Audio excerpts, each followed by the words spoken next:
morning en dankie dat julle die dag so vroeg saam met ons begin.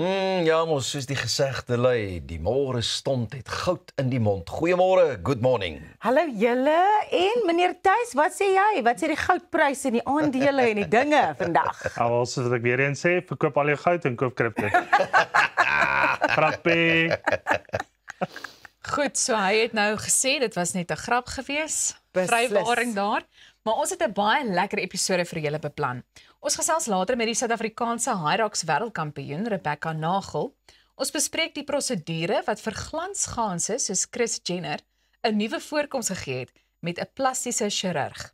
Karlien van Jaarsveld gesels oor haar nuwe boek en droomsindroom. Ja, daar val ek oor daai droomsindroom is hier. Jy het nie daaroor geval nie. Wat nie daaroor geval nie. Ek kon dit voel julle. Weet jy wat was vir my die lekkerste woord wat jy daar gesê het? Glansgans. Ek het dit nog nooit gehoor nie. Dit is 'n neologisme.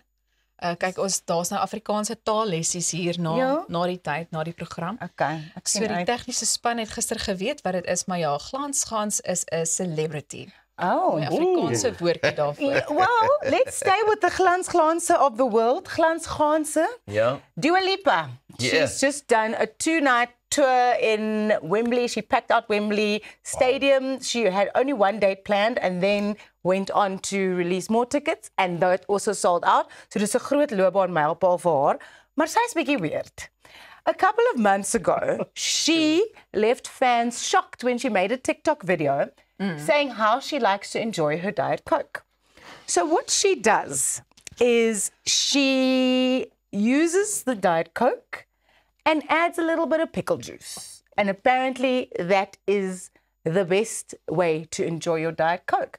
So vanoggend wil ek nou nie vir julle agterlaat nie. So ek Ek is allergies vir ook. wat ook al hier is. allergies vir agartjies. Dit is 'n nuwe Ek het die liedjie. sprinkane geniet. So, So I have made plans that we can all enjoy this lovely drink. Iemand het blykbaar gesê dit klink so pregnancy craving, maar baie mense sê agartjies is a pregnancy, like you know that American thing. I think that's where it started. Was this pregnancy craving. So let's go with like the ratio 2 tablespoons. Waarom 2? Hoekom nie net 1 nie? Because you must be able to taste the pickle juice. Elsa, die eerste een is vir jou. I daar sy.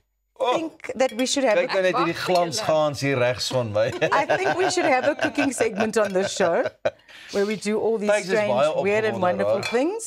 Ja, Kyk, hy het by daai lippie vas. Taste, here we go. Ek's op 'n dieet. Dankie. Dit lyk soos 'n jong seun wat nie sy broccoli wil Pietertjie, eet kan ek nie. sommer vir jou skink? Skink hom vir my. Gooi hom. Ai, Daar Ria. sien Tuis. Sy doen Ja, gaan maar. ons. Vir my sal ek ook sommer net skink. Sy nee wat ons Mense is soos rebel. wat se chaos gaan Ja. aan hier vanoggend op Goeiemôre. Goeiemôre, good morning. Cheers. Ja, cheers, Cheers. cheers. Goeiemôre, Alles my van die vriend. beste. Alright. Alright, die eerste een wat 'n gesig trek, moet R1000 belê. Okay, are we good? Later in finansies. 2. Here we go. 3. So, op 'n heel ander noot. It's actually not bad. Ek het actually 2 slukkies gevat. Ek weet nie hoekom nie. Ja, maar is Like lekker I man. wouldn't drink this every day, but it's not bad. Ons 'n bietjie proe. Nee, maar ons is nou in Pretoria. Is op julle eie. Die Coke is te flou. Nee, julle is op julle eie. Wat dink jy, Elsa? It was good. Ek verstaan nie waarom Julle is op julle eie. nee. Dit was lekker, maar nou sit Nee, klaar. ek sit neer kyk. jou glas, jy's klaar. Ja. Kyk, Oh, ek verstaan nie waarom sy dit so sal drink nie. Dis nie noodwendig nou vir my die beste hoe smaak. prole wy. Man, dis 'n dieet Coke met 'n ondertoon van Agurkie. agurkies en 'n botoon van Bietjie potlood. rooi peper en saagsel. Dis 'n klein bietjie amarula. Dit is interessant. Dit is interessant, maar ek sal dit nou nie elke dag drink nie. I mean, I've had now what? Hier is my 4de slukkie. Dalk is dit nie net Coca-Cola hier binne nie. Tuis, wil jy nog 'n slukkie hê? Ek's okay. Wanneer laas het jy 'n koeldrank gedrink wat jou kiewe so Ja, trek? so kom my nou. Maar eers 'n slukkie vodka so 'n dimpeltjie. Ja. Dit is as ons nou selfs 'n bietjie surgery saam met Kris Ja. Jenner gehad. Ek sal ook my nog 'n slukkie neem. Ouens, maar terwyl jy 'n slukkie Probeer vat dit. op 'n heel ander noot, nê? Jy het nou 'n slukkie of 2 of 3 probeer. Hy kom net so effentjies deur. Ja, maar sy het net so twee lepeltjies gehad. Maar julle op 'n heel ander noot, hoeveel keer moes julle uitpasseer vir julle lisensies? jou bestuurderslisensie. 2. 2 keer. Ja. Ek ook. Regtig? keer, Ek het ja. hom die eerste keer gekry. Maar jy is Vluggie Elsa. nommer 1. Jy is Elsa. Ai, Kyk Kom nou julle. 3 keer want Ja, ek het nie een keer gaan vir drywerslesse nie. Ja. Ja, bestuurslyse en so aan. Ja. Okay, maar hoor gou hierso, baie interessant van die een bekende na 'n bekende of 'n tannie wat bekend geword het. 'n Ouma van Suid-Korea genaamd Cha Sasoon. Cha Sasoon het internasionale opslag gemaak toe sy eers op 69 haar rybewys gekry het, hoor hier, na 960 pogings. Sy het 3 jaar lank 5 dae per week geskryf aan hierdie teoretiese toetse voordat sy uiteindelik in 2010 geslaag het. Daarna het sy ook die praktiese toetse aangepak en elkeen 4 keer gedruip voor sy haar lisensie uiteindelik verwerf het. Maar die hele proses het haar min of meer 5 miljoen won vir Cha Sasoon gekos. Wat ongeveer R95.000 is.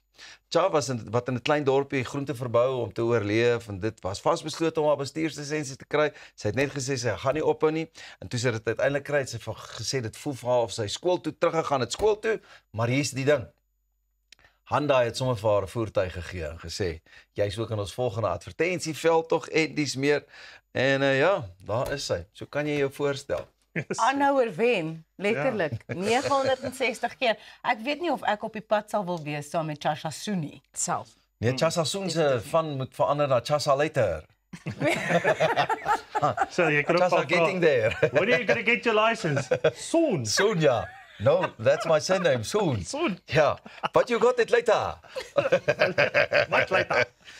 Het julle nou al gesukkel om iets, jy weet, te kry wat jy regtig, ek dink deesdae, dis nou nie 'n toets of iets, maar jy sukkel om 'n ID-kaart te kry of 'n bestuurderslisensiekaart. Ja. Dis amper net sulke harde werk. Nee, hierdie is maar 'n land van gesukkelry, maar ons het onlangs op ons radioprogram het ons die K53 yard test. We Ja. did the yard Ja, test ja. again and Rob and I both failed.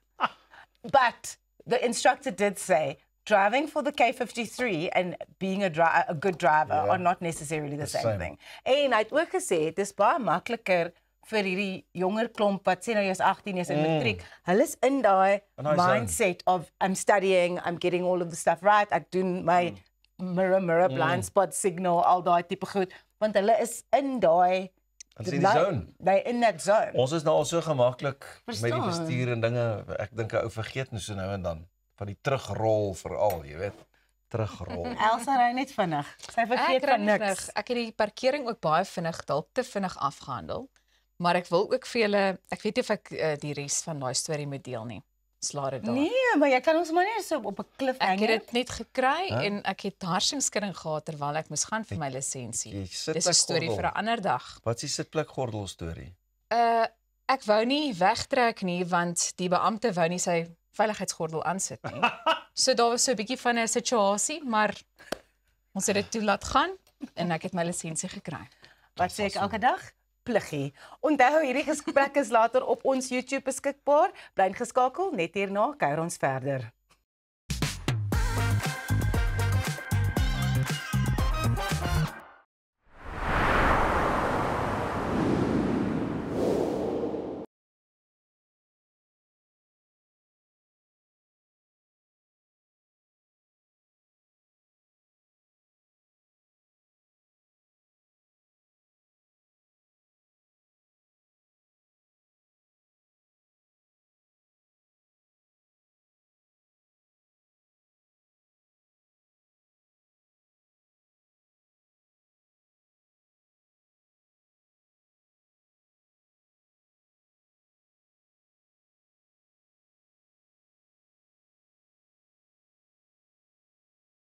Dis reg, alles reg. Baie dankie. Dankie.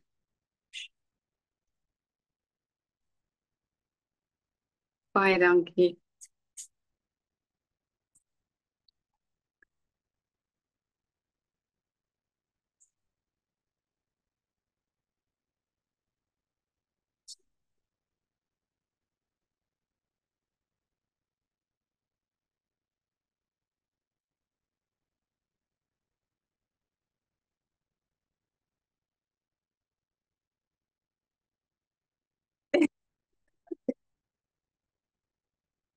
baie.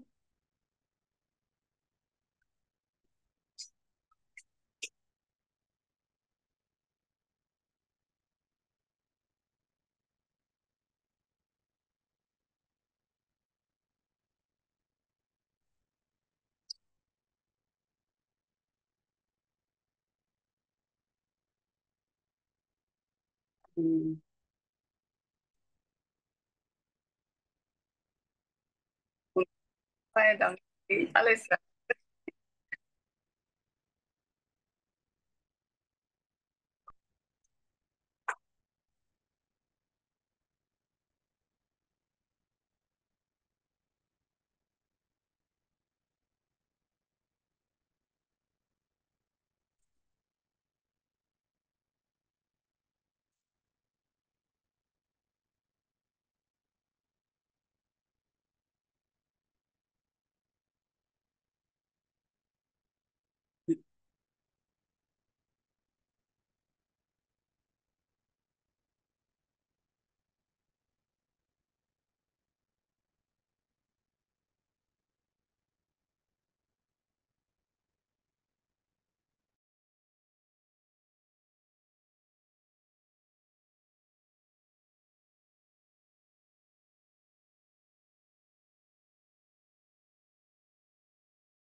Jy kyk na Goeiemôre, Good Morning. Nou, ons het verlede week met die Suid-Afrikaanse ma, Michelle Potgieter, gesels, wie se 23-jarige dogter, Maria Lena, tans behandeling vir die seldsame kanker Burkitt's limfoom in Israel ontvang. Talle Mesiele het Tel Aviv tydens ons vorige onderhoud getref, so ek het besluit om vandag weer by Michelle in te loer om uit te vind hoe dit met hulle gaan. En sy gesels weer regstreeks vanuit die hospitaal waar hulle steeds weens die konflik vasgekeer is. Michelle, goeiemôre, good morning. Goeiemôre Elsa, wie lekker om met julle te Nou Michelle, daar was nou intussen sprake van 'n moontlike aankondiging rakende 'n skietstilstand tussen Israel en Iran. Ek weet daar was ook berigte gewees van nog 'n moontlike aanval en missiele en dies meer, maar hoe sou jy die huidige omstandighede daar vir ons beskryf? Vanmôre het ons reeds 5 ligaanvalle gehad. 5 keer wat die alarms afgegaan het, sirenes en almal na die bankers toe. So ons hoop dat wanneer hierdie skietstilstand dan werking tree, dat regtig 'n skietstilstand sal wees. Want vanmôre lyk dit maar nog erg aan hierdie kant. Nou sê vir my, julle is nou intussen na 'n bomskuiling toe geskuif, nê? Want die vorige keer toe ons gesels het, was Maria Lena nog te swak om geskuif te word. Dis reg Elsa, het ons sy is heeltemal ontkoppel van al haar monitors, van haar suurstof, so hulle kan haar skuif. En elke keer wanneer die sirenes aangaan, kon ons nou na die bomskuiling toe gaan, wat nou onder die hospitaal is, maar gister toe skuif hulle ons na die hartchirurgie afdeling. So dis letterlik soos 'n staalkas waarin met staaldeure wat toe gaan, elke maak hulle sluit hulle hierdie staaldeure toe en ons is veilig daar binne. Dit is bo-gronds, maar dit Kyk, solank julle net veilig is. Maar nou wil ek ook vir jou vra, hoe gaan dit op die oomblik met Maria Lena sedert ons nou verlede week gesels het, net om so 'n bietjie verder daaroor ook uit te brei? ons is so verskriklik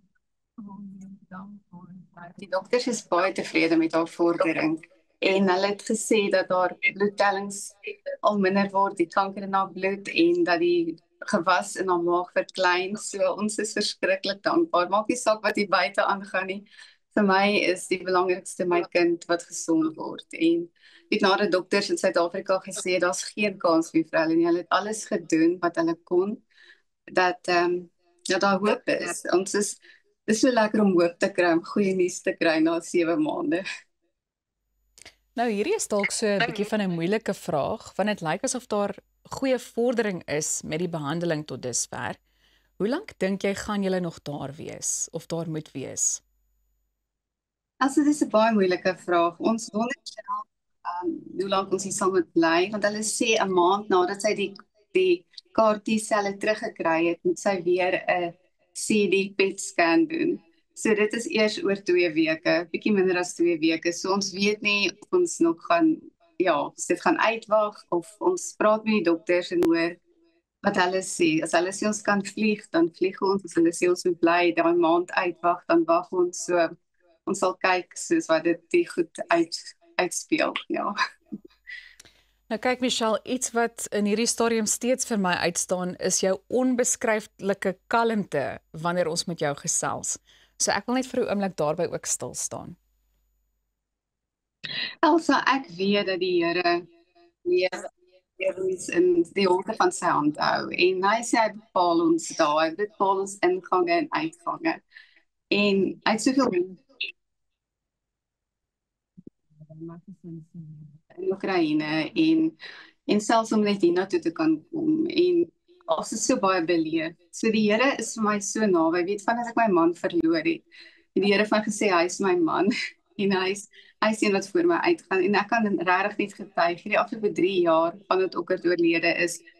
Here, dit is waar. Weet vir my deur grense gebring het wat ek vasgesit het tussen Roemenië en Moldawië se grens sonder 'n visum toe ek uit Oekraïne uitvlug en dat ek gesê die Here net U kan nou 'n deur oopmaak. Net geen mens kan my nou help nie, maar dat die Here regtig sulke moeilike omstandighede elke keer my deurbring. As ek net kan sê Here, U leef. U is naby my. U hand is oor ons.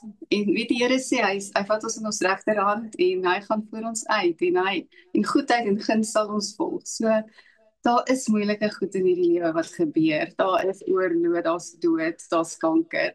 Maar nog steeds deur dit alles is die Here getrou. Hy dra ons. Ons gaan nie deur alleen nie. Ek weet nie hoe gaan 'n mens deur sulke goed sonder die Here nie.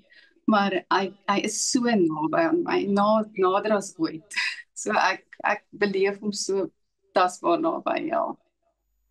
En Michelle, dit is ook iets waaroor ek in die toekoms graag met jou sal wil gesels, net om so 'n bietjie terug te gaan en presies vas te stel wat daar in Oekraïne gebeur het en dies meer. Ek wil graag afsluit deur vir jou te vra, wat beteken die Suid-Afrikaners se volgehoue ondersteuning? Jy weet al is dit net deur middel van sosiale media. Ons het so 'n minuut oor. Ek waardeer dit verskriklik baie. Dit voel asof ons nie alleen hier is op 'n eilandjie nie, maar dat daar 'n hele land saam met ons hier is. Soveel mense skryf vir ons, stuur vir ons boodskappe, bid vir ons. En ek weet dat daar groot krag is in die gelowiges se gebed. So mense voel regtig daai gebed en dis wat ons daai innerlike sterkte gee. So elke boodskap, elke liedjie, alles wat mense aanstuur, is vir my soos kos en ek waardeer dit verskriklik baie. Dis lekker om te weet 'n familie is agter jou. Nou, maar dis baie goed om te hoor. Baie dankie dat jy tyd gemaak het om met ons te gesels en dra asseblief ook ons omgee aan Maria Lena oor. Ons dink steeds aan julle en ons gesels in die toekoms weer. Jy kan intussen ingeskakel bly want net hierna gesels ons met die Hyrox wêreldkampioen. Bly ingeskakel.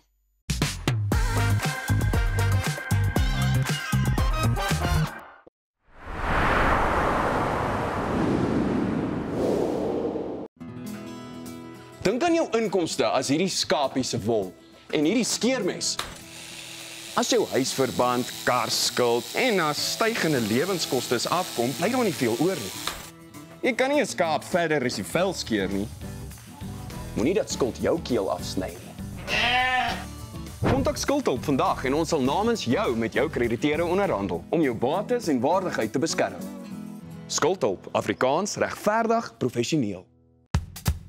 Op pad deur Suid-Afrika, Sleepover Motels is reg waar jy ons nodig het. Van Johannesburg tot Limpopo en selfs langs die Mpumalanga internasionale lughawe. Ons bied bekostigbare gerieflike kamers met gratis Wi-Fi, veilige parkering en alles wat jy nodig het vir 'n sorgvrye oornagstop. Slaap rustig en reis slim. Sleepover, jou tuiste langs die pad. Met meer as 100 takke landwyd bied P&A alles wat jy nodig het om jou kreatiwiteit uit te leef. Van potlode, verwe, kunstenaarskwaste, palette, paletmesse en selfs skilderdoeke. So wanneer die inspirasie jou lei, bied ons kwaliteitprodukte teen 'n bekostigbare prys om 'n meesterstuk te verseker. P&A kleur jou wêreld.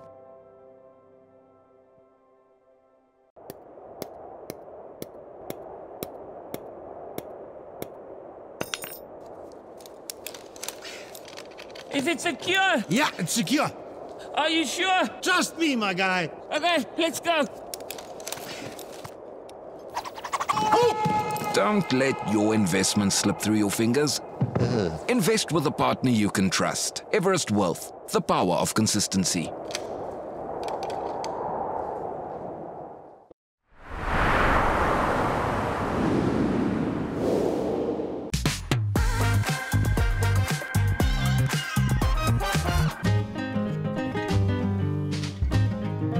Die meeste van ons voel soos die kat wat room gekry het na 'n lekker kuier by ons plaaslike koffiewinkel.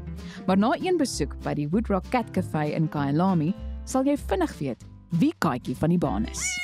The Cat Cafe it was really developed for us to fulfill the mental health perspective. So Woodrock Animal Rescue, through COVID, we started a pillar called Pause at Work. It just helped so much, and we wanted an element where individuals could also benefit from that. We have incredible Wi-Fi, so you can come through during the week and you can actually work here. If you're working from home and you come here, you sit, you relax, you engage. We have many people come here doing team builders. We have people that are coming here we've had parent teachers. We've had people that are meeting online, and this is a safe space for them to come and meet for the first time. It's, if you're a lonely cat person as well, come through anything. If you're a person that loves animals, come to the Cat Cafe. Die kafee is gevul met gemaklike banke, mooi kunswerke en meer katte as in 'n Andrew Lloyd Webber produksie. We have the best, most epic ambassadors at our Cat Cafe. We have Cammy, who's our resident lap cat. Say hello. The guys meet Cammy. He's definitely one of our big ambassadors at the Woodrock Cat Cafe. Who else are ambassadors? We've got Frankie, and I'll show you Frankie shortly. Frankie actually lived in a park for 6 years. Some people that used to feed him, they noticed that something wasn't right with him, and they took him to the vet, and he had a huge abscess on his neck. He actually nearly lost his ear. She then contacted me, and she said, will I take him in? And us being fiercely pro-life, we said, of course, let him come to the Cat Cafe. So that is famous Frankie, and he's got sass, he's got looks, he's got the full package. We also have Ollie, and Ollie is he has got a character and a half. He's a showpiece, a showstopper. He is actually quite a big boy, and then what he does is he jumps onto the fencing, and then when he's had enough, although he's like super capable of jumping off and getting down the normal cat way, he stands there like a king and he shouts, meow, meow. And of course, everybody runs with the chair, and he, in a palatial, slow rate, he walks into the chair and wants to be carried down. I think he thinks he wants to be part of the Lion King or something. So that is Ollie for us. Kom ons probeer weer 'n keer, jammer oor ons tegniese probleme daar. Soos ons gesê het, Hyrox is hierdie ongelooflike fiksheidskompetisie en die Suid-Afrikaanse paraplegiese CrossFit atleet Rebecca Nagel is gekroon as 'n wêreldkampioen. Sy gesels met ons van die ander kant van die wêreld af. Sy is daar in Dallas in die VSA. Kom ons probeer weer 'n keer. Rebecca, goeiemôre is Suid-Afrikaanse tyd. Hoe voel dit om 'n wêreldkampioen genoem te word? Hi, thank you guys so much for having me. It feels great. I definitely wasn't expecting it, but it is definitely a really, really good feeling to know that all my hard work and effort has actually paid off. I did notice on some of your profiles on social media, your car accident that led to your disability is more than a decade ago. Just take us back to what happened there before we chat about your win in Chicago. So yeah, in May, that was 11 years ago, I was on my way to visit one of my friends, and I came around a blind corner and someone was coming up in my lane, and I swerved to avoid them and rolled down a bank. I was awake for the whole thing, but pretty much the outcome of that was that I broke my spine. It was incomplete, so I still had like a little bit of spine left hanging on, but yeah. That was it. Take us through, for those folks that don't know Hyrox, exactly what it is, because it is really, really physically daunting. So Hyrox is torture for fun. It is a running race. So 8 Ks of running in total. And after each kilometer, you have a specific speed bump. It's always the same movements after each K. But you have to then get through a set amount of meters on a ski erg or on a rower or lunges or wall balls. And it's always the exact same. So it's a really good test of fitness because if you do it 4 times in 1 year, it's the same thing, but you can see how much you've improved in between each. The amazing thing for me is Hyrox has really taken off here in South Africa. Just a year ago, there were less than 10 South African athletes that took part in the World Champs. This time in Chicago, more than 50. So it's really starting to mushroom, isn't it? Yeah, it's amazing. Like, I didn't actually know all the people that were going to be there. And when we got there and we had the Walk-in of Nations, pretty sure that's what it was called, when we had that and the whole of South Africa got together, and I was like, there's like over 50 of us. This is crazy that we've all actually made it here this year. I also want to ask you, there's a very special process that when you win the World Champs, you get to smack the winning gong. Just take us to that moment and how you felt when that finally came through. So I didn't actually know that that was a thing. But when I finally finished my race, I was done. My hands were blistered. I was so sore. I was ready to just lie on the floor and die for like a good 10 minutes. And one of the organizers came to me and he was like, here's the stick. And I was like, what do I do with the stick? And he was like, you get to bang the gong now. And I literally had like the biggest burst of energy. I was like, I can. And I looked at him and I was like, can I hit it 3 times? And he was like, okay, you can hit it 3 times. And like just sat there living my best life. So that was definitely an amazing way to end off the whole thing. Lastly, give us the exercise in between the running side of things, the rolling side in your case, that you most dislike and the one that you like the most. Oh, I absolutely hate rowing. Hate it with every fiber of me. I'm never going to like it. I've practiced. It's just not for me. So definitely rowing. And I think my favorite is always going to be wall balls. So the final station is my favorite, which is great because it means that last push doesn't suck as much. Rebecca, I can't tell you how proud we are of you back here in South Africa for flying the Rainbow Nations flag so high. Truly well done and congratulations. Our hearts are this size when we tell you that we're that proud of you. Congratulations. Thank you so much. I really appreciate it. Dis Rebecca Nagel wat ons ongelukkig nou nie heeltemal genoeg tyd mee kon spandeer nie as gevolg van ons tegniese probleme, maar onthou, jy kan ons op sosiale media volg by Goeiemôre Good Morning. In glo dit of nie, net hierna is dit tyd vir geldsaake saam met die minister van Finansies, Thys. En hy gaan jou vertel presies wat jy moet maak met jou geldjies.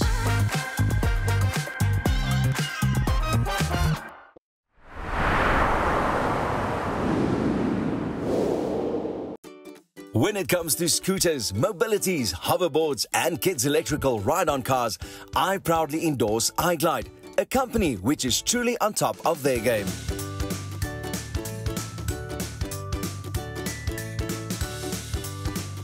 With a vast array of quality products, a fully equipped repair center, warranty and after-sales service guaranteed, iGlide is the #1 choice.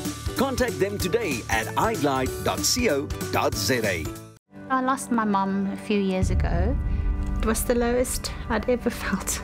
And you know, when you're in that space, it's really hard to get out of it until something pulls you out of it. And for me, it was Enzo. He filled an empty void. He filled an empty space. And when he came into my life, he made my life soft-hearted. There's nothing that I wouldn't do for Enzo, and that's why we picked Dotsure. For wholehearted pet insurance, go to dotsure.co.za. Die ideale man is baie soos die perfekte stoel. Sterk, betroubaar, hard waar hy moet wees en sag op al die regte plekke. Enkanda vervaardig kwaliteit handgemaakte meubels plaaslik. Stylvol, modern en trots Suid-Afrikaans. Kom tuis met Enkanda.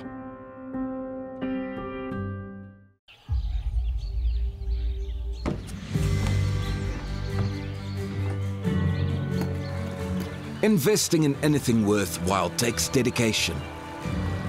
It takes patience. It takes discipline. And it takes time. At Everest Wealth, we understand that there are things you would rather spend your time doing. Everest Wealth. While you do life, we take care of business.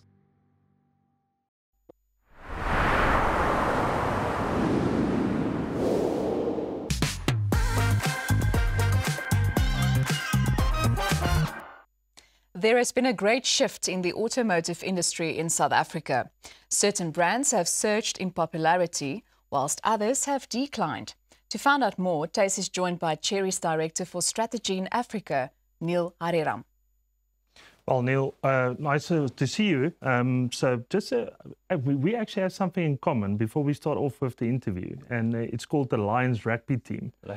Yeah, so we're also co-sponsors of them, you know, so, but yeah, in any case, but that's just a fun fact just to throw in there.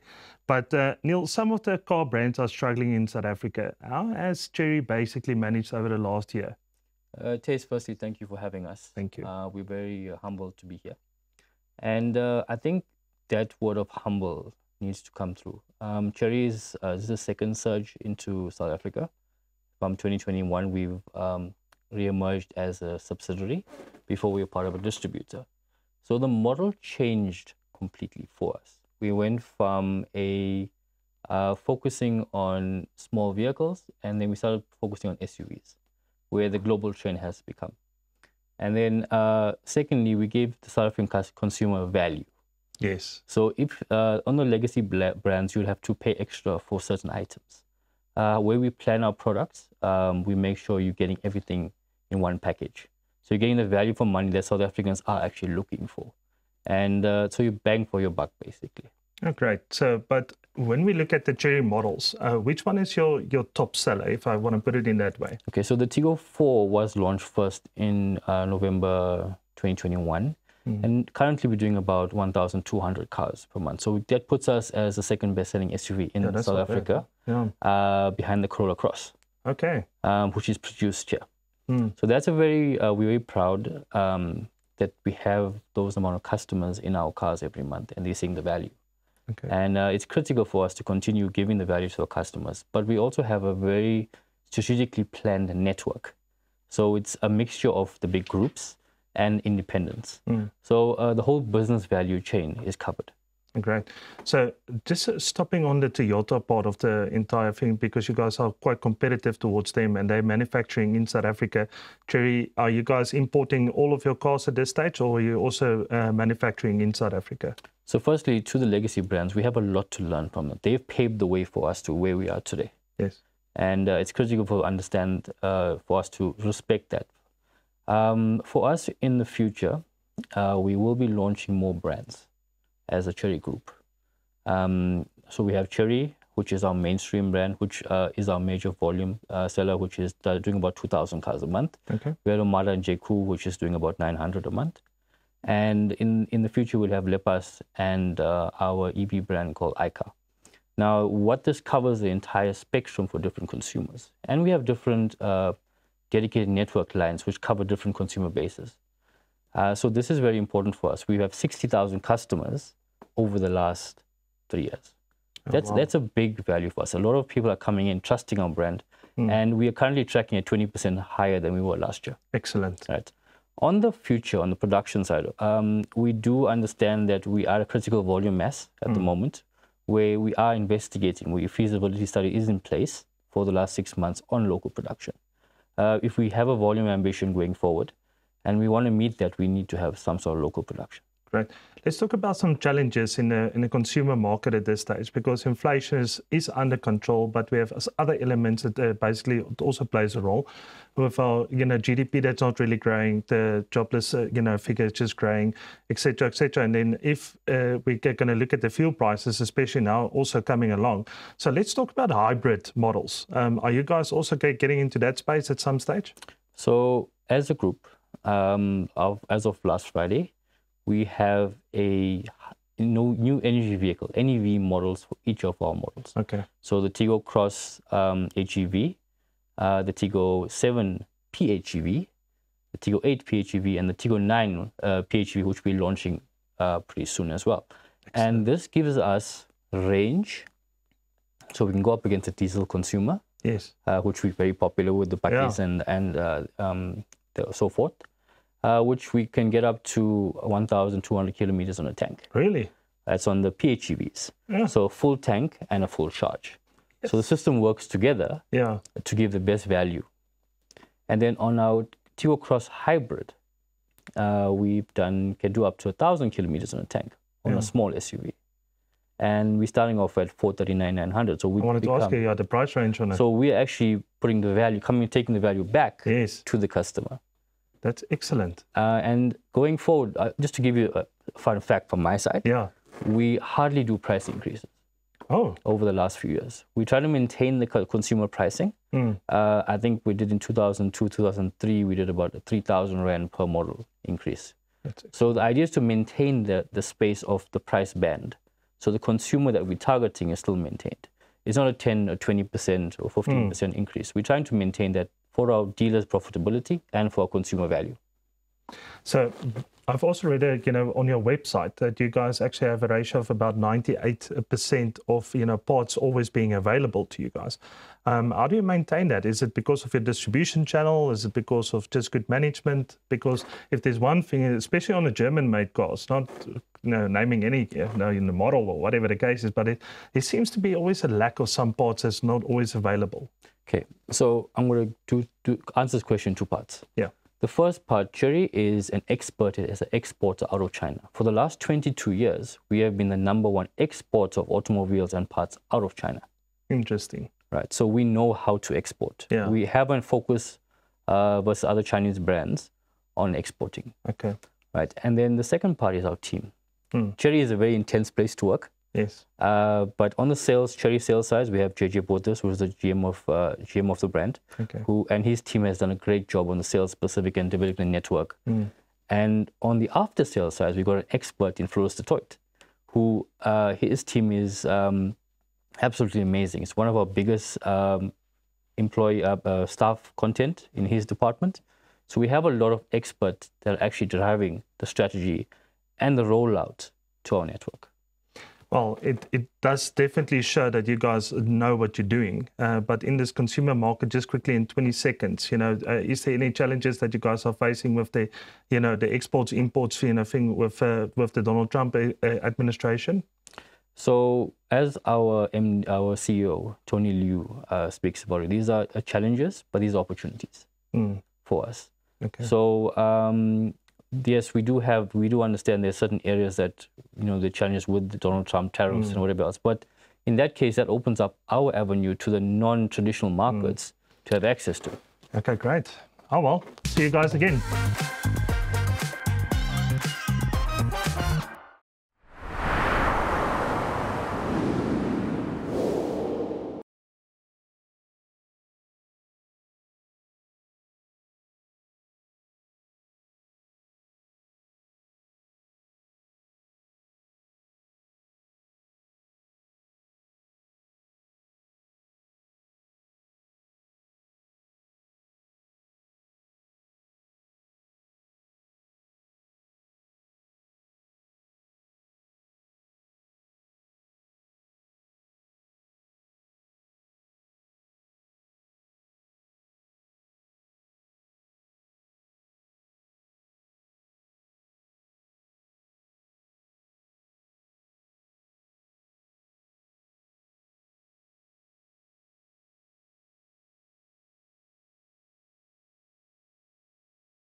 We are back. Goeiemorgen, good morning. Recently, momager, media maven, and just all-round multimillionaire Kris Jenner was photographed looking years younger. Some say it's Photoshop, others speculate she's found the fountain of youth, and some credit a new surgical technique called the deep plane facelift. Today we have Professor Chris Ofianos, an expert in plastic and reconstructive surgery, in the studio to tell us more. Welcome to Goeiemorgen. Good morning, Dr. Chris. Good morning. Thanks for having me. First things first. Is Kris Jenner's new face real? Or is it AI? Or is it Photoshop? Although in the world of AI, we can quickly jump to that. It is real. It's advanced techniques. The sort of advancing of plastic surgery going from an overdone look to now a very natural look. And a lot of people not believing that she's actually as old as she is. So what is this facelift exactly, and how does it differ from the traditional facelift? So the traditional facelift, or all facelifts, start with an incision in front of the ear, go up into the hairline, and then behind the ear to lift up the neck. Then once we're beneath the skin, we then decide what to do with the deeper layers of the face. So before we just tighten this up with some stitches, nowadays in a deep plane facelift, we actually go underneath the connective tissue and lift it up together with the skin. So in a different direction, but giving a more natural lift than just the tightening of the skin previously. By tightening the skin previously, it would give this sort of overdone or windswept look, which is something that we're trying to avoid these days. So what exactly is a deep plane facelift, and who's the ideal candidate for this in comparison to the original or more traditional facelift? So all patients that would have been candidates for the traditional facelift are candidates for a deep plane facelift. The difference in a deep plane facelift is that while we're avoiding an overdone look, we're looking for patients that have objective signs of aging. So those objective signs of aging are some heaviness along the lower face, some heaviness in the neck. Yeah. So we can't say that it's a specific age. So we used to say people go for facelifts in their 50s or 60s. Nowadays, we've changed that, and we say if there's objective signs of aging, then you could qualify for a facelift.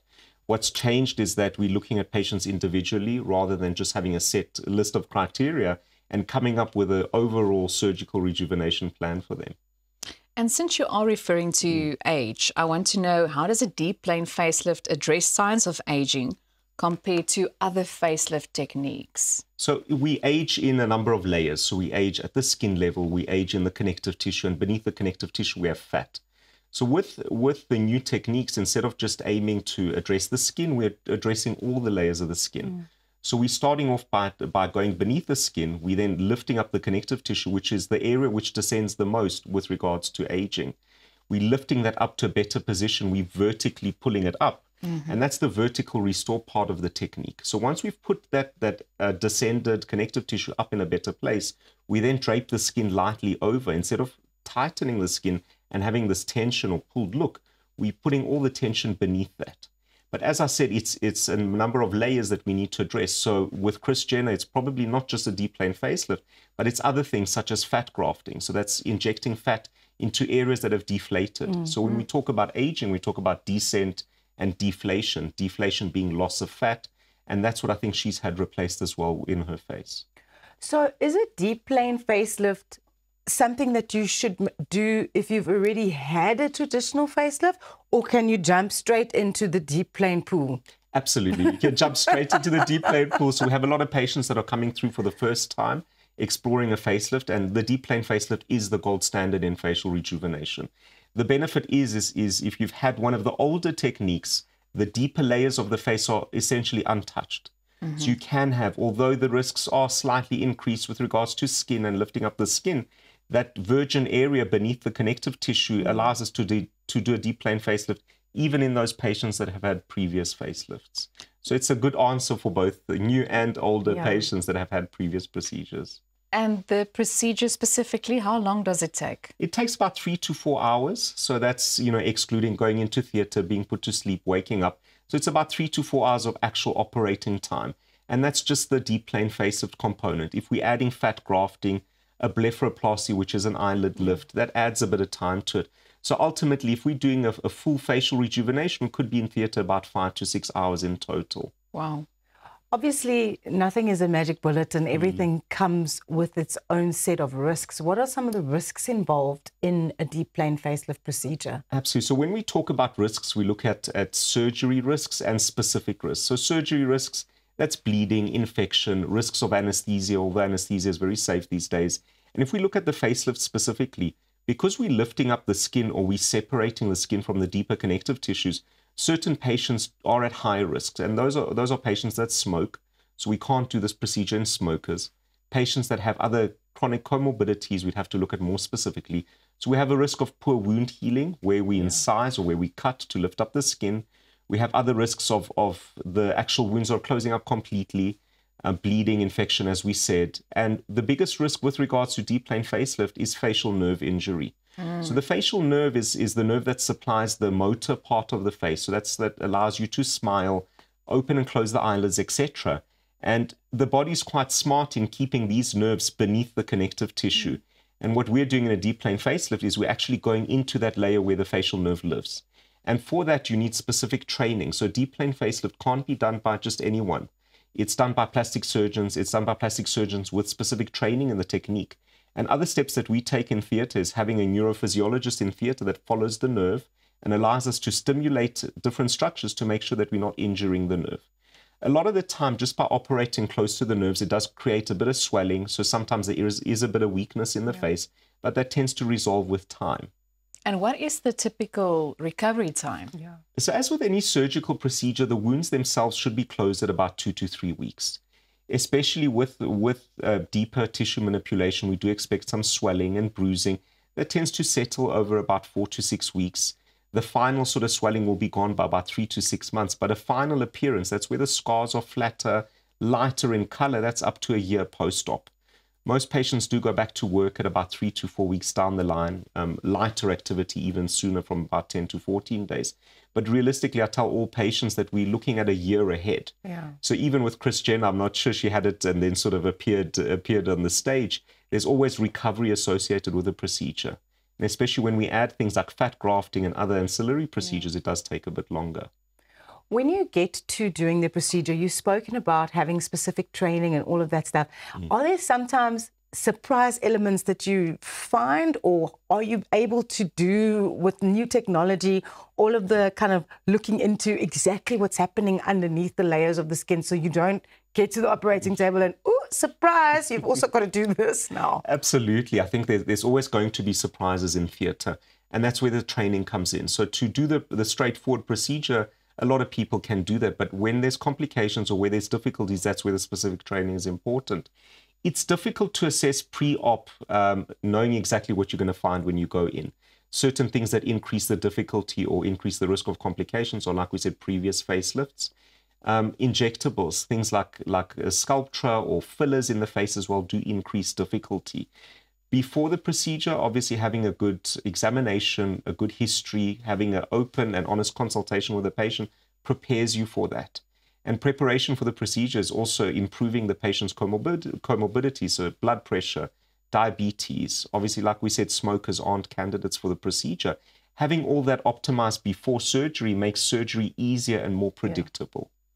How does the cost compare to other facelift techniques? So the cost in theatre is usually the amount of time that you're spending asleep or hospital charges with regards to that. Because we're talking about 3 to 4 to 5 hours, it is significantly more expensive than other facelifts. South Africa itself is cheaper than other countries. So certain countries like the UK can charge up to £30,000 for a deep plane facelift. Wow.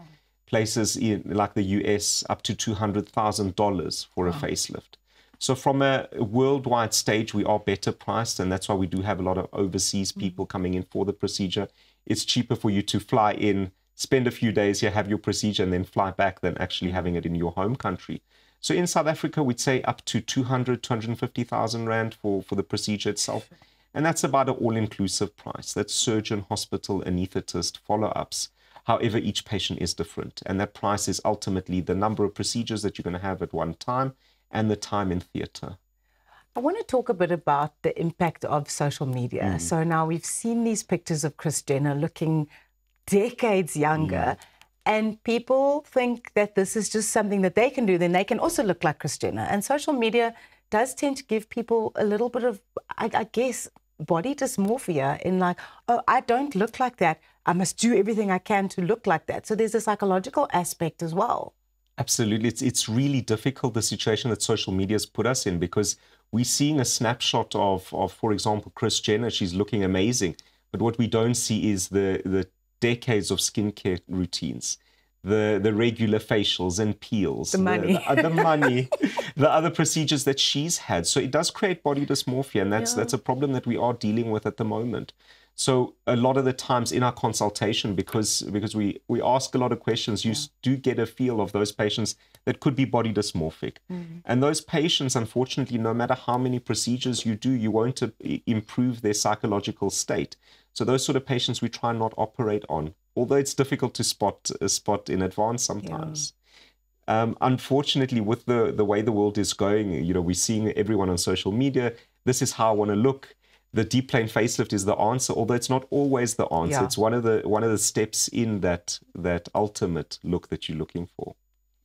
Well, thank you so much for joining us this morning. Do I need to stop with the facial expressions? I don't know.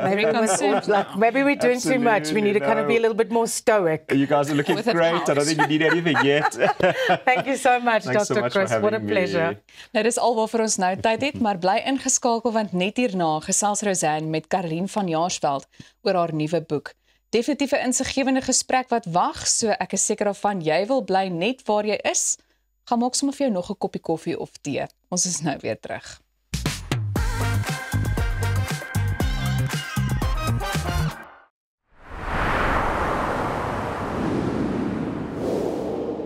Avontuur wag daar buite. Nuwe ervarings. Natuurskoon. En vuil voete. Kuier om die kampvuur. Deel visvangstories. En selfs 'n paar spookstories. Tentco, jou volgende avontuur begin by ons. Om 'n voertuig te finansier kom met baie voorwaardes, maar Refinance 'n Car bied motorfinansiering met voordele. Het jy vasgeteken op 'n hoë rentekoers? Wil jy die terme van jou lening herstruktureer? Wil jy geld teen die boekwaarde van jou voertuig leen?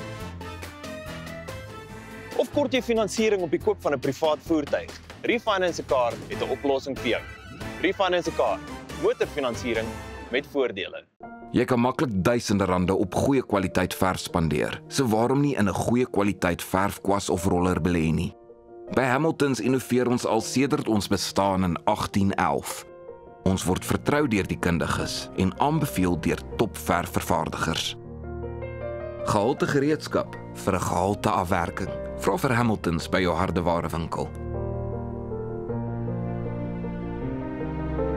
Hamiltons, vir die perfekte afwerking. Hoe kan so 'n klein nesie toekomsbestand wees? Goeie beplanning, stewige anker, kreatiwiteit, unieke ontwerp, risikobestand. Laat ons jou help om jou finansiële nes te bou. Dinamika Finansiële Dienste. Finansiële vryheid met vertroue. www.dinamika.co.za. Cheers, julle. Och, die hare is perfek. Waar is jou gater? My ma bring dit later. En jou skoene?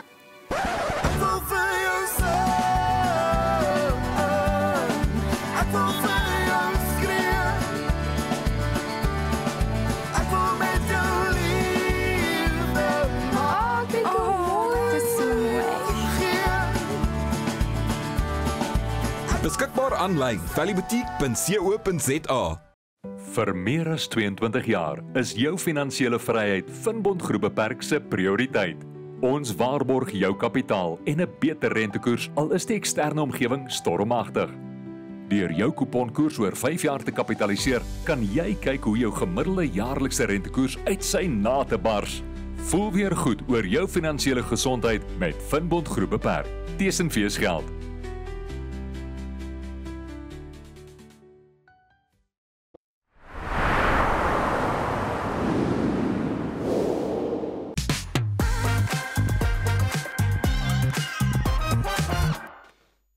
Welkom terug by Goeiemôre, Good Morning. Karlien van Jaarsveld moes al lankal vrede maak met die feit dat haar lewe voorblad nie haal en dat vreemdelinge oor die intiemste dele van haar private lewe skryf. Maar in haar nuwe boek, Riviere in die Wildernis, neem sy beheer van die narratief en vertel sy haar storie in haar eie woorde en sy los niks uit nie. Karlien sluit nou by ons aan op Goeiemôre, Good Morning. Baie welkom. Môre. Ek wil net vir jou sê, kyk hoe lyk my boek eerstens. It's amazing. Well done. Baie dankie. Well done. Hierdie is met soveel detail en deernis en oophartigheid geskryf. Jy het 'n fantastiese job gedoen met hierdie boek. So well done. Ek waardeer dit. Ek wil begin by die boek van die boek se temas wat die grootste een wat vir my deurkom is die tema van vergifnis en die tema van aanbeweeg van pyn. Maar ek wil vir jou vra, was jy ooit kwaad? Kwaad vir jou keuses, kwaad oor jou talent, oor jou loopbaan, jou lewe, is daar ooit in jou 'n oomblik gewees waar jy net woedend was? Ja, ek dink mens kom baie keer op 'n plek. Ek dink dit is 'n normale emosie om te ervaar reg deur jou lewe. Ek dink mens hanteer dit op verskeie maniere. As jy 'n kind is, hanteer jy kwaad wees op 'n skreeubasis want jy het nog net die woorde om eintlik te verduidelik wat jy wil sê nie. En dan as die ouer volwasse genoeg is, dan kan hy die kind toelaat om te skree en die tantrum te gooi wat hy nodig het om te gooi, eintlik om van daai emosie ontslae te raak. Ja. En ek dink wanneer 'n mens gegroei het in die lewe, dan is jy word nog steeds kwaad. Maar ek dink die emosie begin meer 'n rigtingwyser word. Ja.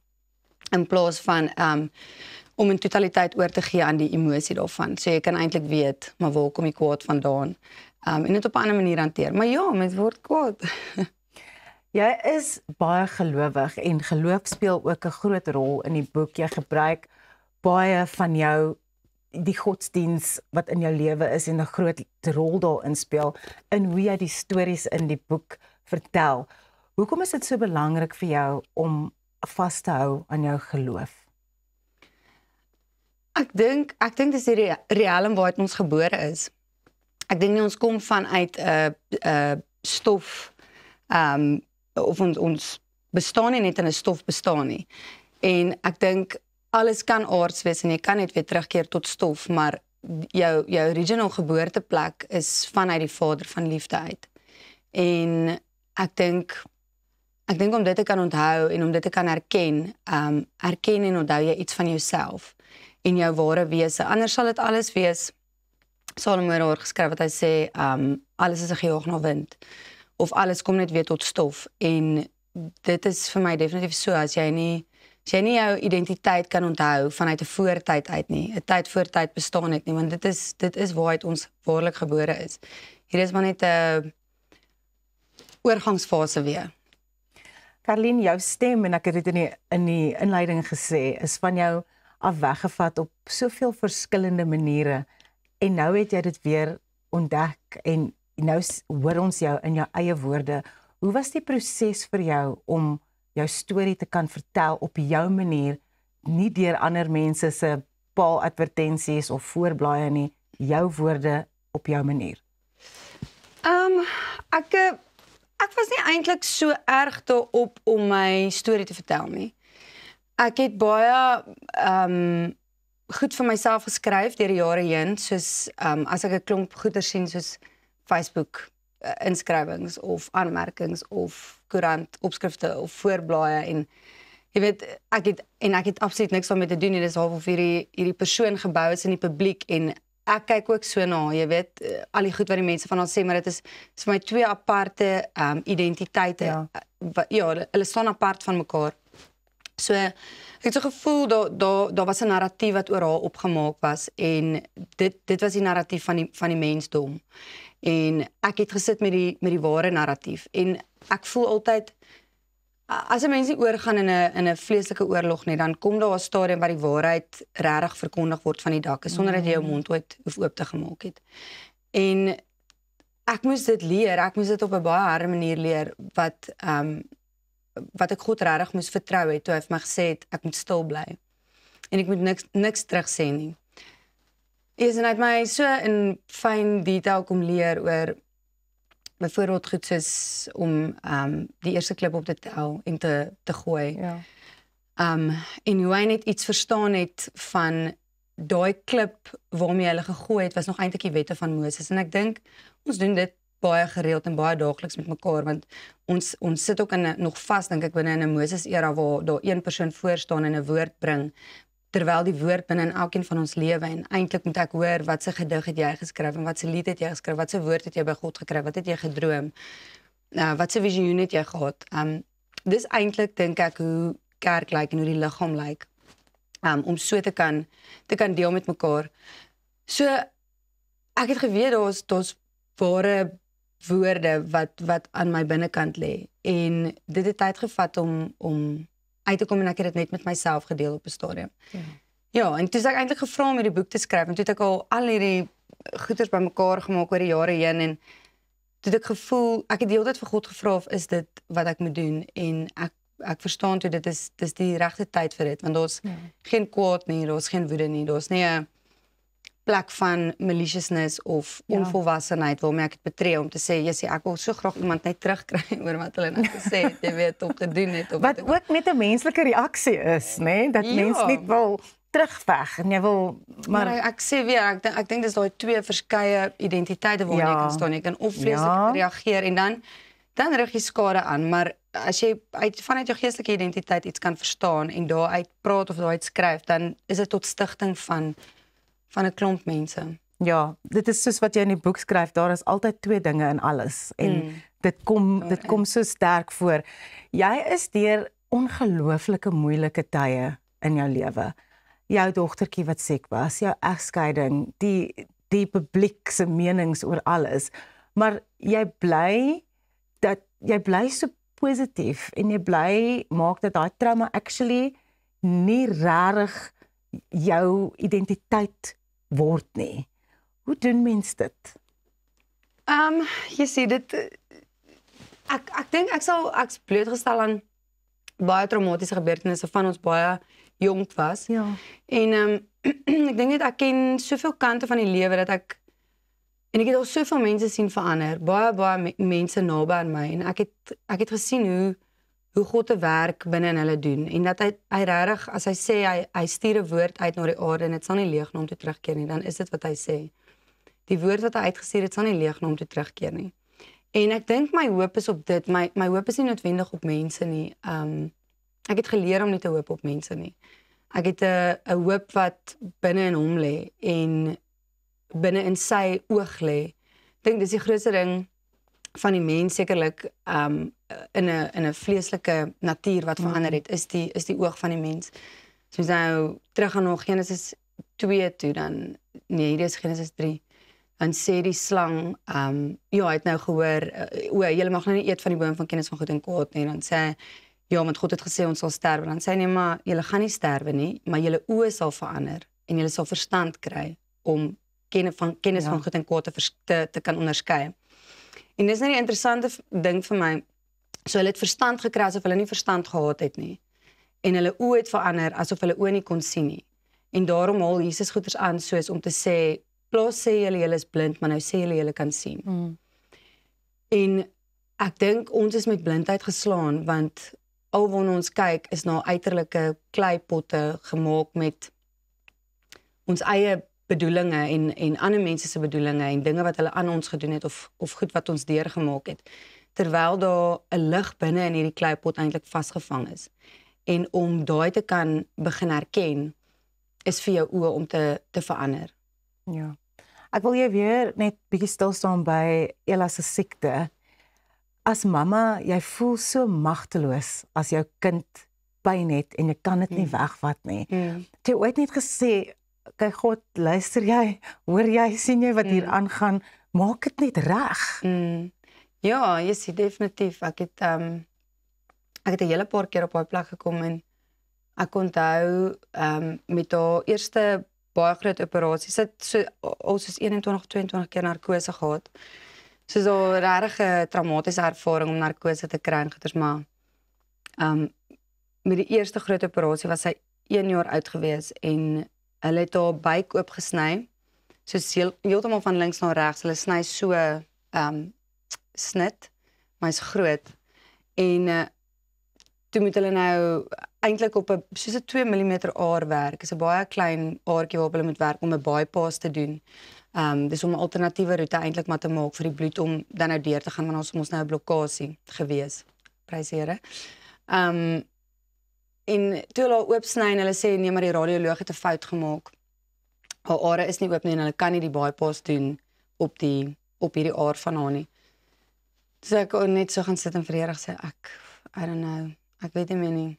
Los dan nou my hand want dis vir my hierdie pad is te styl in my oog. Dit is vir my te moeilik om saam met jou te loop. En ek dink ek was vir 'n oomblik van 5 minute of 10 minute miskien alleen en toe het ek hom gevra asseblief loop maar net weer saam met my want ek weet ook nie hoe om dit sonder jou te doen nie. Dis te moeilik. Maar ja, mens kom op daai tye waar dit regtig dis taaf en dan wonder jy vir wat maak jy dit deur, jy weet. En dis hoe ek hom begin soek het. Ella het die pad geword van my ware ontmoeting met God en wie hy regtig is en nie soos wat mense my geleer het van hom en soos wat die kerk my miskien geleer het van hom nie, maar dit wie hy waarlik is, hy kon homself aan my kom openbaar en ek dink dis vir my die amazingste ding. So ek sal as ek 'n keuse het eerder weer deur dit gaan om God regtig te kan ken. Want ek dink dit gaan daaroor om jou lewe te verloor sodat jy waarlik kan lewe. Die inspirasie gaan voort. Caroline van Jaarsveld sluit nou verder by ons aan net na die advertensiebreek, bly ingeskakel.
Welkom terug by Goeiemôre, Good Morning. Ek gesels nog verder met Karlien van Jaarsveld oor haar nuwe boek Riviere in die Wildernis. Karlien, in hoofstuk 5 gesels jy oor die vrou langs die pad en haar kind en die verhouding wat jy gebou het. Hoe vertrou jy nog mense na alles waardeur jy is? En ook, hoe is dit moontlik vir jou om ander se pyn raak te sien en te probeer uithelp sonder om 'n dommet te word, dat dit sommer alles op jou net begin swaar raak?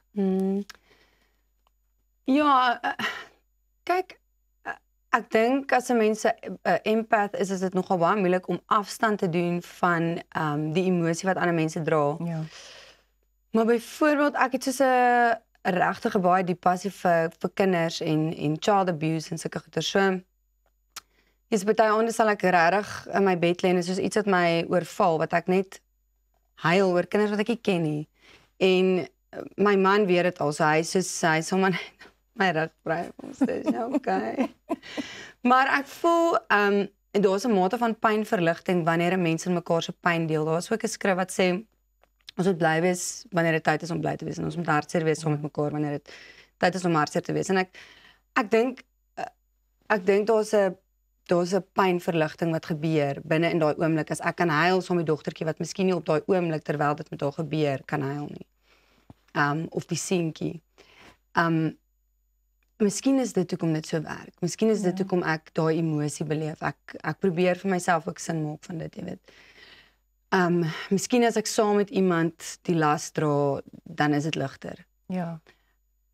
En mense sukkel met vertroue, definitief. Maar dis weer daai ding wat ek sê, ek dink mense sukkel om die vlees te vertrou.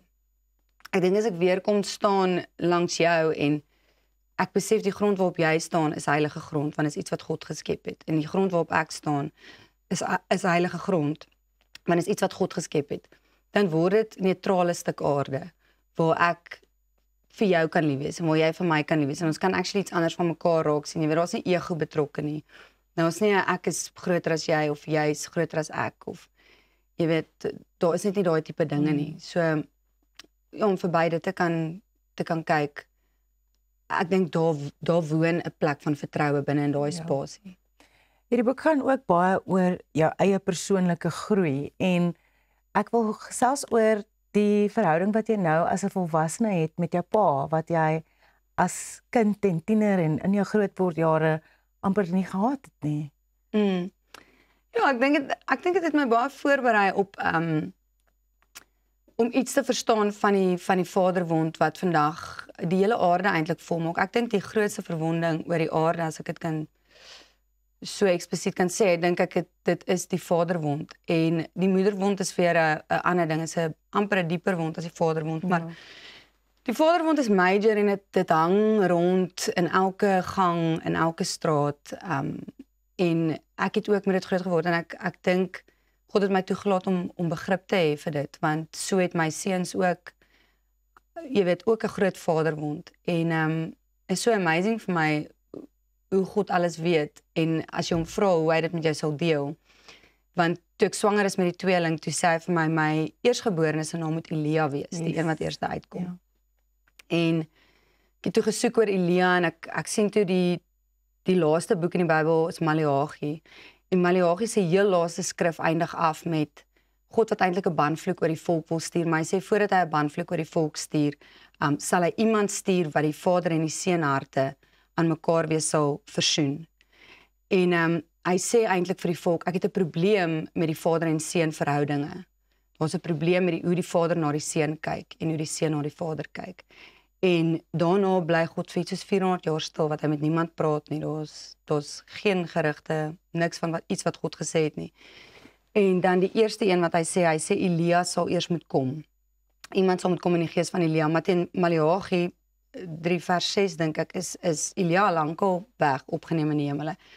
Dan breek die heel eerste skrif in die Eerste Testament aan, dan sê dit in die Nuwe Testament, dan sê dit 'n stem in die woestyn wat kom, en hy kom om die Vader en die Seun harte te versoen.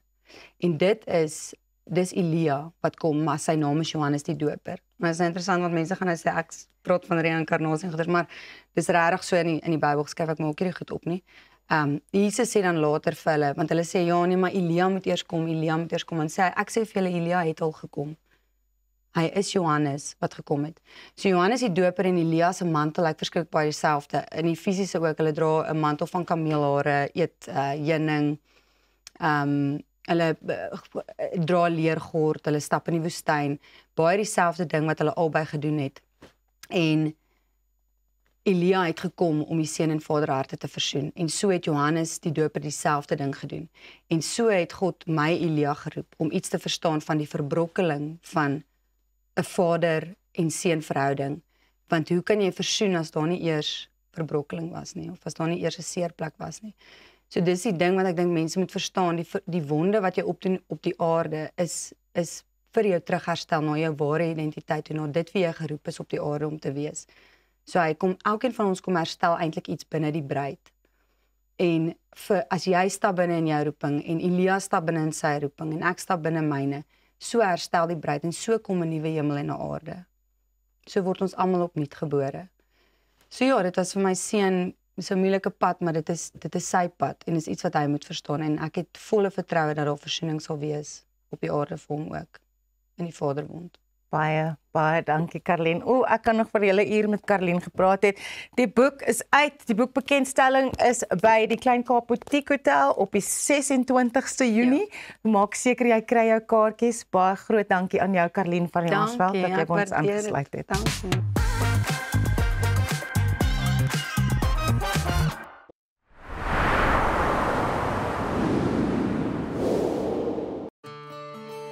At ProCare, we bring compassionate care right to your home.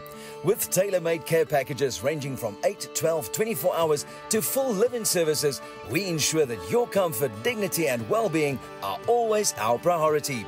Whether you need short-term assistance or round-the-clock support, trust ProCare for reliable, professional care that fits your individual needs perfectly. ProCare, where care feels like home.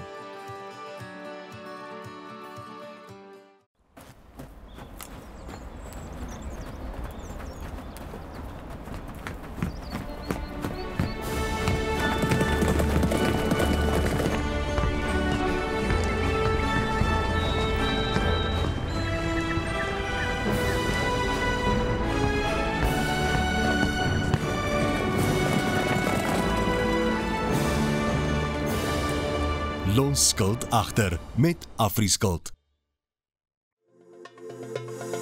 Kom ons snap na Lettabong Lodge, jou eco-vriendelike paradys in die hart van die Waterberg. Geniet luukse safari tente, bou jaar in ons waterpark of ontspan in ons restaurant. Daar is avonture vir die hele gesin.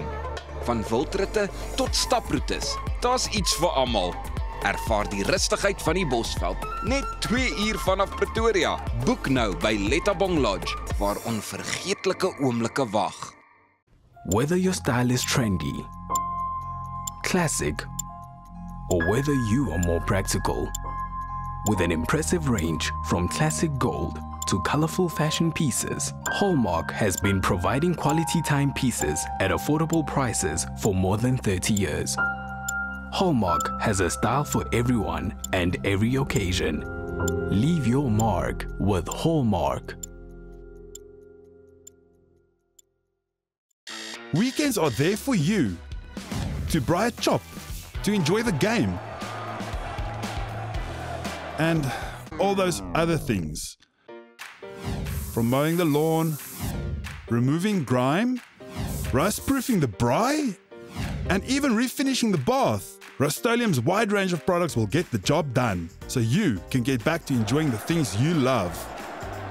Rust-Oleum, we've had your back since 1921. When it comes to scooters, mobilities, hoverboards and kids' electrical ride-on cars, I proudly endorse iGlide, a company which is truly on top of their game.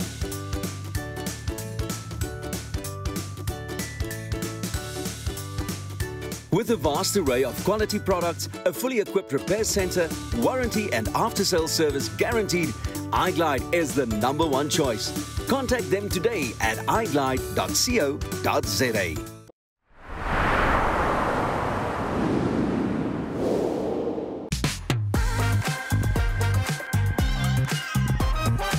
Ons het sopas gekyk na Drooms en nuwe musiekvideo van hulle enkelsnit Afgrond en die manne is hier, Karl en Kirsten, hulle is hierso.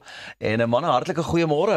Dankie. Ja, dit is cool om te wees. Baie lekker song. Is dit iets te doen met een van ek verstaan is 'n heartbreak song, is dit? Ja, dit is 'n heartbreak song. So 'n bietjie ondervinding. Rukkie terug het ek persoonlik bietjie deur 'n tawwe tyd gegaan in verhouding. Maar ja, dis maar hartbreak song. Alle songs skryf ons maar gewoonlik oor wat ons deurgaan. So ja, maar Afgrond was nogal 'n dieper ene vir ons. Is dit waarin die chemistry ook vir julle lê? Ek meen julle kom by mekaar en gesels oor ondervindinge of een of ander emosie wat jy of albei ervaar het en begin julle skryf? Ja, ek dink jy kan nie help nie. Ja. Ja, ek weet nie, hoe voel jy? Ja, ek dink ons as broers is maar 'n manier hoe ons, ek weet nie, in 'n sense connect. Yes.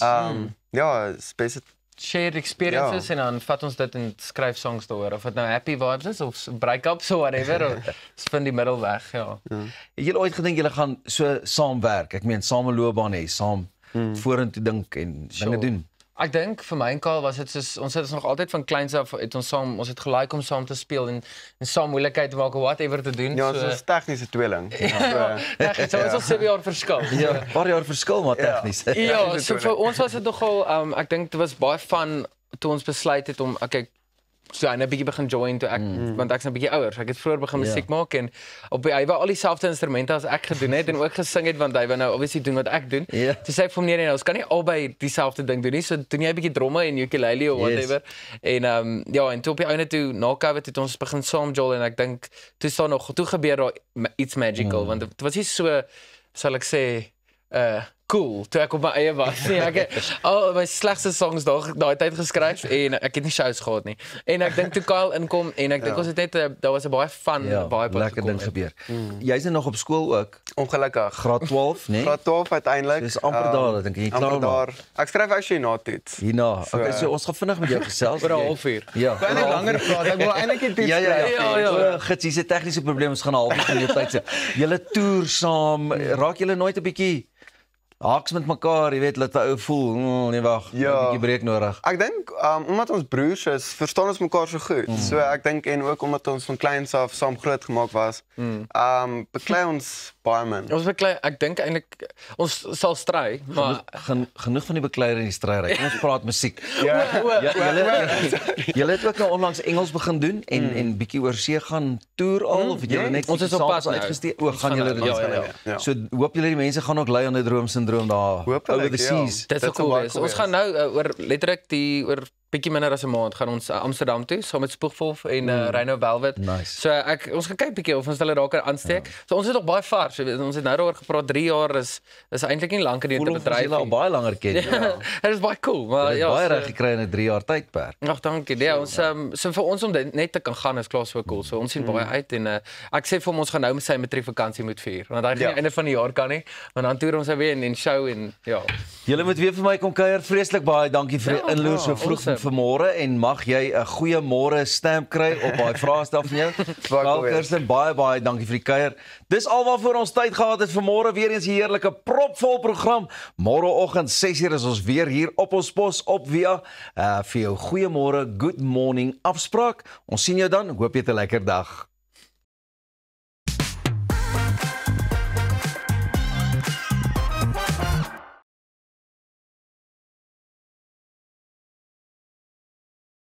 For almost a century, Stiebel Ultron has been the leading brand in electrical water heating. Engineered in Germany, our hot water heat pump is 80% more energy efficient than conventional geysers, using only 500 watts to heat 300 liters to up to 65 degrees Celsius. It can be connected to your solar PV system to save even more energy. Contact Stiebel Ultron today to discuss your needs, and our certified partners will guide you through installation, handover, and maintenance. Stiebel Ultron, comfort through technology. Those who know, use Inco when it's time to work, when it's time to build, when it's time to get the job done. Inco offers the widest range of professional, quality tools at affordable prices. So whether you're a contractor or simply doing it yourself, visit your nearest stockist today and ask for Inco. Inco, professional tools made affordable.